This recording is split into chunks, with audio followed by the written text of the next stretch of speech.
So I wanted to start with a couple of basics. And one is, there is no shortage of commitment. There's no shortage of money. And the technology is developing very quickly to actually consume the future fuels.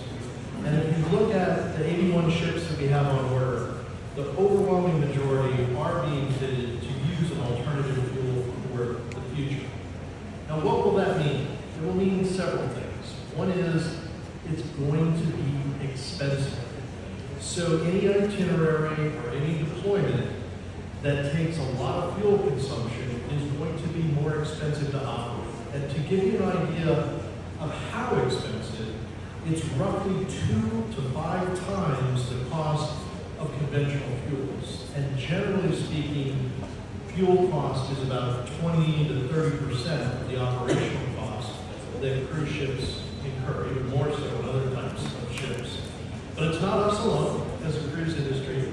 We're about 300 ships, and we're 300 amazing ships. I think they're the best ones. But I love ships overall. I worked for the world's largest liner shipping company before I came back to CLIA. They all have the challenge. So there's 60,000 ships that have to decarbonize. Now, we as an industry have committed to net zero greenhouse gas emissions by 2050. And that phrase is important because it will be very difficult to get fuels that themselves have a different emission profile. There are some that could be available in some applications, but where the real benefit comes from in the future fuels is in the way that they are produced. And the way that they are produced basically compensates for the greenhouse gas emissions. Now, which fuels would those be for the cruise industry? Among the choices that are out there, the two that have emerged as by far the leading choice are various forms of the methane molecule, which we turn into LNG, not today's fossil LNG, which is a good start. It's about an 8 to 23% reduction, depending on the particular type of ship. It's a good start, but it gets you nowhere near zero. You've got another 80% or so to go. So if you're going to use LNG as a large number of ships, currently 19 cruise ships out of the 300 are equipped to run on LNG, and I think they almost all are actually running on LNG today. They need to move to a biologically produced or an electrically produced form of that fuel. And once they have done that and gotten off fossil LNG, those ships that are being built today, use fossil LNG today, actually have a pathway to complete decarbonization.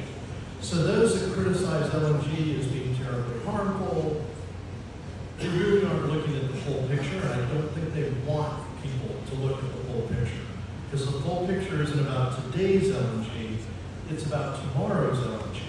And the biological form of that is available. It's very expensive, but you're starting to see cruise lines get experience with it. The beauty of it is the molecule is the same. It's a single carbon and 4 hydrogens put together, CH4. Very simple. The engine doesn't care, the tank doesn't care, the propeller doesn't care, the generators doesn't care where it came from. It's still the same molecule. But the where it came from is extremely important as to whether or not it has a true net zero effect. So that is leading right now. It may not be the best answer in the end. We don't know. It's too early to say. But it's the one you can reach out and touch right now, because you can get conventional LNG if you work at it a little bit, and the cost is reasonable. And if you experiment with blending in the bio form that's available, which will blend in the same way as the electronic form in the future, electrical form in the future, you really have a solution for those ships that are being delivered today. We also are seeing ships in the cruise industry that are being delivered ready to use a second molecule, and that is methanol. It's different than methane. It's an alcohol. It burns like an alcohol. It handles like an alcohol. It's not as difficult to store. It's not as difficult to transport. But the problem is today's methanol does not get you anywhere in a greenhouse gas profile. It actually could be maybe equal to using a conventional fuel, but it might even go backwards from using a conventional fuel. It really is not a solution today, whereas today's LNG can get you 8 to 23% improvement today. But as biological forms of methanol and electric forms of methanol become available, that is a real solution for those ships too. So there are two basic pathways. One is methane or LNG, bio and synthetic forms of it. The other is methanol, which you'll start to see being used as it becomes available in the market in either a bio form or a synthetic electric form. Now, I've said electric. I want to explain what I mean by that. They know. The common atom in a molecule for methanol or methane, there's a carbon involved, but the part that actually makes the combustion in an engine is the hydrogen. And so if you take some water and you run an electrical current through it, it becomes hydrogen and oxygen. The oxygen can bubble off, the hydrogen you keep, and then you combine it with carbons to make either one of those two fuels. That will happen, and it will happen at scale. But right now, we really need the energy providers, the big ones, to step up and show us that they're going to be up to the challenge. Because in the end, I believe the equipment will be ready. I believe the financing is there. In the cruise sector, I'm certain the commitment is there. But it's going to turn on three things: the fuels, and the fuels. Because if we don't actually have those molecules to use as fuel, it's all a bunch of worthless talk. And everything they're going to talk about in BLM is going to be worthless talk. And so it's very, very important. And when governments focus their attention on things they can actually do, I would say the number one thing towards decarbonization of shipping is find ways to encourage, either positively or negatively, the energy providers to bring those fuels to market at scale. And the maritime industry and certainly the cruise industry will buy them and we will use them. Now, those are the two tracks I see having a serious long-term potential for the cruise industry. But I wouldn't rule out that there is a role for hydrogen if it's electrically produced as I described.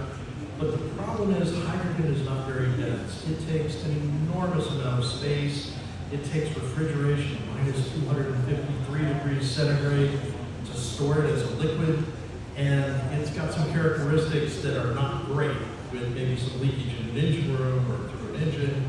And there's also some questions that haven't been fully addressed about just exactly what its greenhouse gas profile is if it gets into the atmosphere as hydrogen.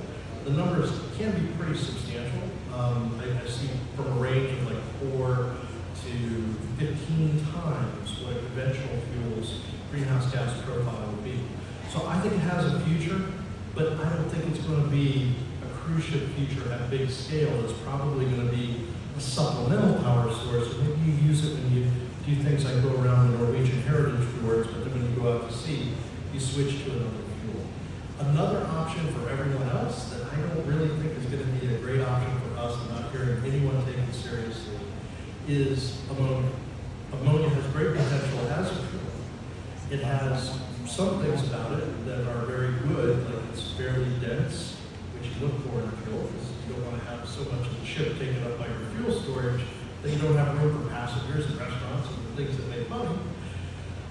But it's very, very toxic. I mean, extremely toxic to humans and at relatively low concentrations. So when you look at the safety aspects of that fuel and the real risk if you had an accident, what that might do to the people that are on the ship or the communities where we're calling, it just doesn't pass the safety assessment like it can for a cargo ship. So you hear a lot of talk about it. I believe it will come, but it also, among the three molecules, the major ones I mentioned, methane, methanol, and ammonia, ammonia is the one that's slowest in development at large scale. But it will be part of the solution.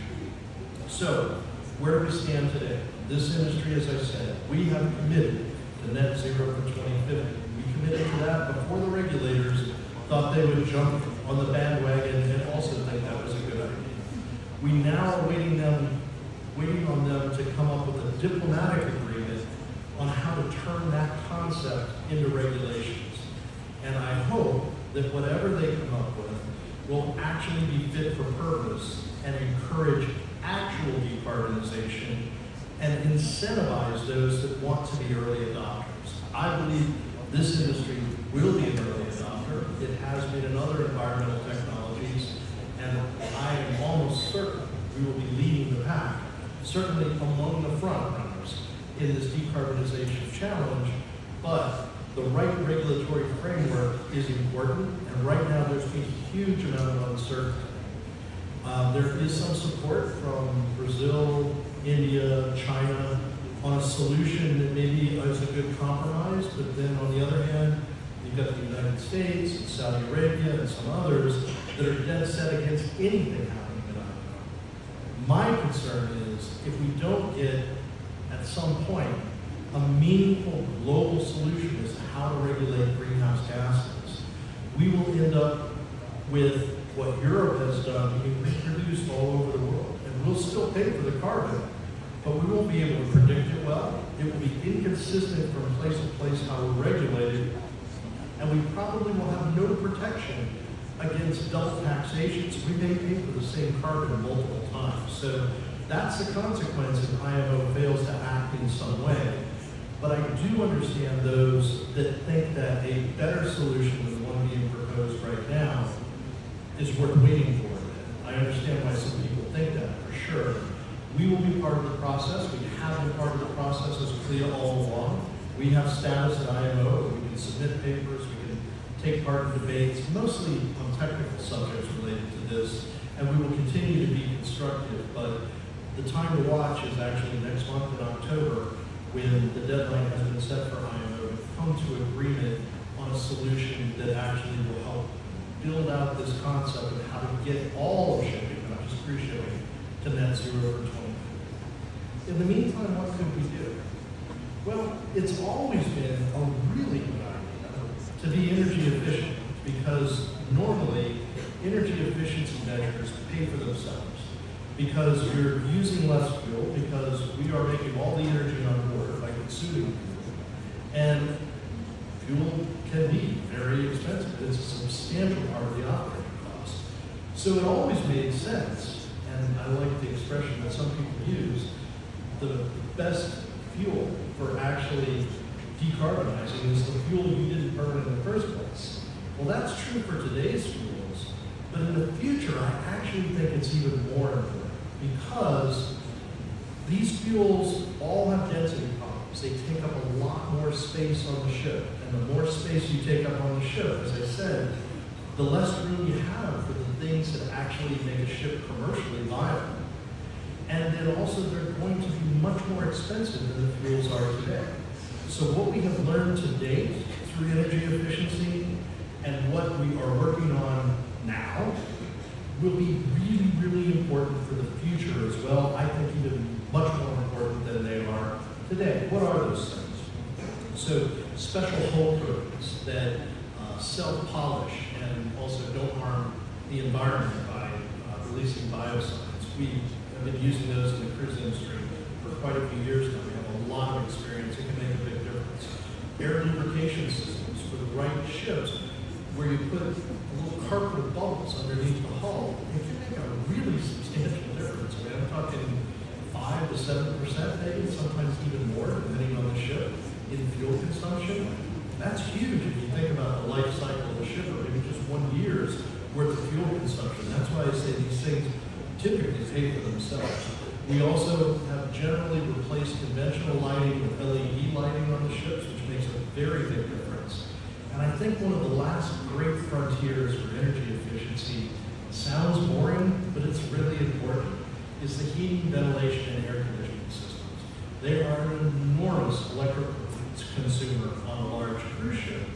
And so if you have controls that actually manage those systems better so they draw less energy, it can make a huge difference. And we're seeing that. Every generation of cruise ship that comes out of the shipyards now is typically 20% more energy efficient than the ships that it's designed to replace. So we're improving that much generation after generation. Sooner or later, we won't get those gains without switching fuels.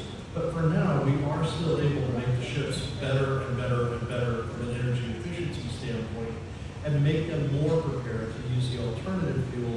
as they become available. And I believe we will set an example for the rest of the industry. I believe we're well on the way to doing that now.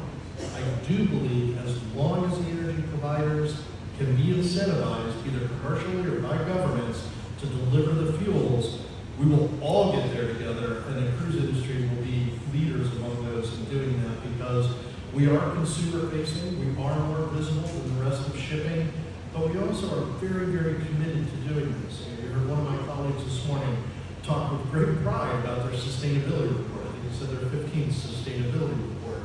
I hear many companies talk in those terms in the cruise industry. They take it very, very seriously, because it is a fundamental part of being able to stay in the market and being able to be in this business going forward. The industry does take sustainability very seriously, and decarbonization is no exception whatsoever. And I'm very proud to be helping lead the efforts of this industry, as I have for the rest of shipping for the last 10 or 15 years as well. And I think we are really one of the engines that can help drive the innovation